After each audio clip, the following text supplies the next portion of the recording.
Orbit India, ब्रह्मांड का रहस्य। पृथ्वी से कुछ अरबों मील दूर होने की वजह से वॉयेजर 1 और 2 पृथ्वी से सर्वाधिक दूर की मानव निर्मित चीज है, जो इनको सौरमंडल के आगे और तारों के बीच का माध्यम बनाते हैं। वॉयेजर 1 और 2 को 1977 के दशक में लॉन्च किया गया था। इनको इंटरस्टेलर स्पेस के राज से पर्दा उठाने के लिए जाना जाता है। लेकिन जब साइंटिस्ट्स ने यूरेनस के घेरों से जुड़ा एक बड़ा राज खोला, तब सब हैरान रह गए। ये राज 1986 में वॉयेजर 2 मिशन से जमा किए डेटा में कहीं दबे हुए थे। जनवरी में जब वॉयेजर 2 यूरेनस के पास से निकला, तब वो पहला ऐसा स्पेसक्राफ्ट बना जिसने 10 चंद्रमाओं के साथ 2 रिंग्स की खोज करी।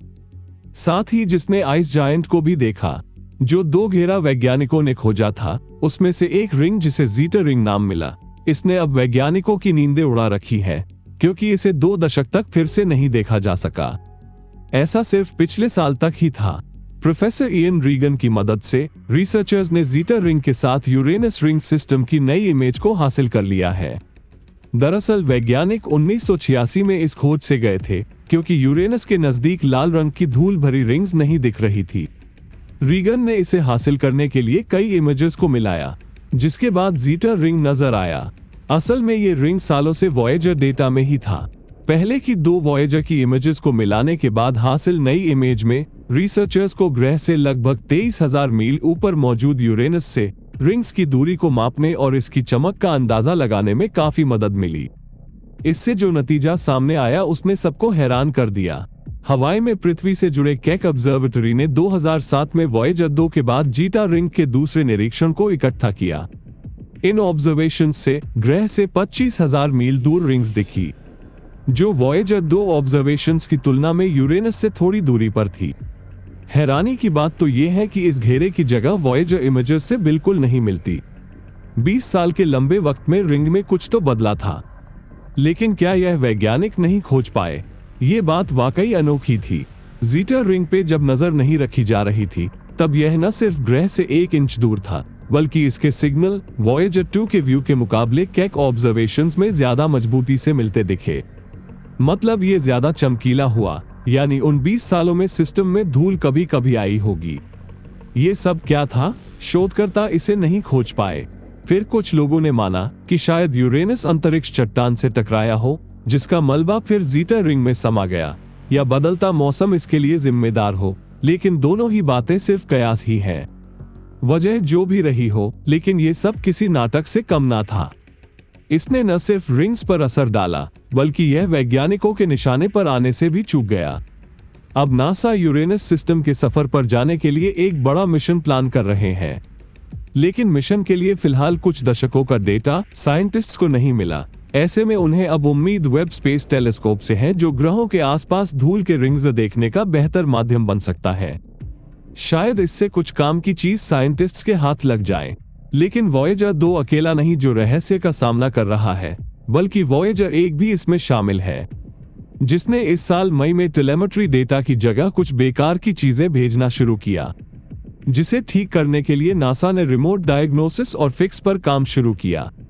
4 महीनों की मेहनत के बाद वॉयेजर 1 वापस ऑनलाइन आ गया, जो अब ग्राउंड कंट्रोल के साथ अच्छे से ऑपरेट कर रहा है। यह वापस काम पर तो लग गया, लेकिन एक नए रहस्य के साथ। मई में वॉयेजर 1 का ऑनबोर्ड सिस्टम, जिसने अपने एंटेना को पृथ्वी पर पॉइंट किया था, जिसे attitude articulation and control system (AACS) के रूप में जाना जाता है, इसने स्पेसक्राफ्ट के हेल्थ और स्टेटस जैसे नॉर्मल रिपोर्ट को भेजने की बजाय कंफ्यूज करने वाली रिपोर्ट भेजना शुरू किया। ऐसा लग रहा था जैसे स्पेसक्राफ्ट ने बोलती बंद कर देने वाले इलेक्ट्रॉनिक वर्जन जैसा कुछ तैयार किया हो। ऐसा कुछ जो धारा प्रवाह स्पीच के नुकसान की वजह बनती है। नासा ने तब एक बयान में कहा कि डेटा बिना सोचे समझे बनकर तैयार हुआ होगा, या हो सकता है कि जो AACS की किसी भी संभावित स्थिति को नहीं दर्शाता है। वॉयेजर 1 अंतरिक्ष यान के अजीब स्टेटस रिपोर्ट के बाद भी वो सही स्थिति में पाया गया, जिसने इंजीनियर्स को चौंका दिया। जहाज से रेडियो सिग्नल एकदम सटीक था, यानी एंटीना अभी भी पृथ्वी की तरफ था, और AACS का जो भी कॉन्फ़िगरेशन का दावा रिपोर्ट में दिखा, वह नासा के पास नहीं था। इसी तरह वॉयेजर 1 का ऑनबोर्ड सिस्टम AACS पर बिना असर डाले ट्रांसमिटिंग डेटा पहले की तरह हासिल करती रही। AACS के साथ जो कुछ भी गलत हो रहा था वो किसी भी गड़बड़ी के वक्त अंतरिक्ष यान को सुरक्षित मोड में रखने के लिए डिजाइन की गई फॉल्ट प्रोटेक्शन सिस्टम तक नहीं पहुंच पा रहा था। अच्छा हुआ कि नासा के इंजीनियरों ने परेशानी को सुलझा लिया था। फिर यह बात सामने आई कि AACS ने टेलीमेट्री डेटा को एक ऑनबोर्ड कंप्यूटर के जरिए भेजा जो सालों पहले बंद हो गया था। यानी बंद कंप्यूटर ने सभी आउटगोइंग डेटा को खराब कर दिया। ऐसे में सही कंप्यूटर का इस्तेमाल डेटा भेजने के लिए करें, ये कमांड नासा के सभी इंजीनियरों को AACS तक भेजना था। दूसरा चैलेंज था ये पता लगाना कि आखिर क्यों कंप्यूटर्स को पहली बार AACS ने स्विच किया।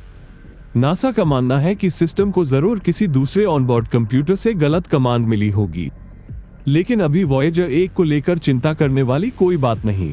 आगे ऐसा न हो, इसके लिए सही गड़बड़ी का पता लगाकर उसे ठीक करने की जरूरत है।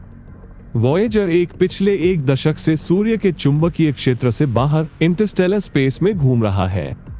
इस जगह ने उसे ब्रह्मांडीय किरणों और दूसरे इंटरस्टेलर रेडिएशन से सुरक्षित रखा है। ठीक वैसे जैसे पृथ्वी का चुंबकीय क्षेत्र सूर्य के उच्च ऊर्जा कण और रेडिएशन से रक्षा प्रदान करता है। पृथ्वी पर कॉस्मिक किरणें इलेक्ट्रॉनिक्स के साथ दखलंदाजी के लिए जानी जाती हैं। जब ये हाई स्पीड एनर्जेटिक पार्टिकल्स कोई कंप्यूटर चिप से टकराते हैं तो ये छोटी मेमोरी में खराबी की वजह बन सकता है और यह वक्त के साथ और बढ़ सकता है। और यह वॉयेजर 1 के ऑनबोर्ड कंप्यूटर्स के लिए भी एक मुद्दा बन सकता है। वॉयेजर 1 और 2 के प्रोजेक्ट मैनेजर सुजैन डोड ने मई में एक बयान में कहा, वॉयेजर 1 मिशन के इस स्टेज में ये रहस्य कोई बड़ी बात नहीं है। दोनों ही स्पेसक्राफ्ट लगभग 45 साल पुराने हैं। इसे मिशन प्लानर्स काफी ज्यादा वक्त मानते हैं। हम भी एक इंटरस्टेलर स्पेस में हैं जहां हाई रेडिएशन एनवायरनमेंट है और जहां पहले कोई स्पेसक्राफ्ट नहीं उड़ा है।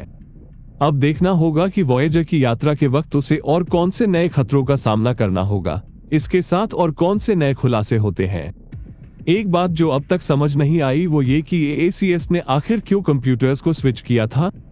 खैर, नासा इसका जवाब खोजने में लगे हैं। आशा है कि जवाब जल्द सामने होगा। तो इस खबर पर क्या है आपकी राय, कमेंट कर हमें जरूर बताएं। ब्रह्मांड के बारे में और भी अनोखी खबरें जानने के लिए सब्सक्राइब करें ऑर्बिट इंडिया।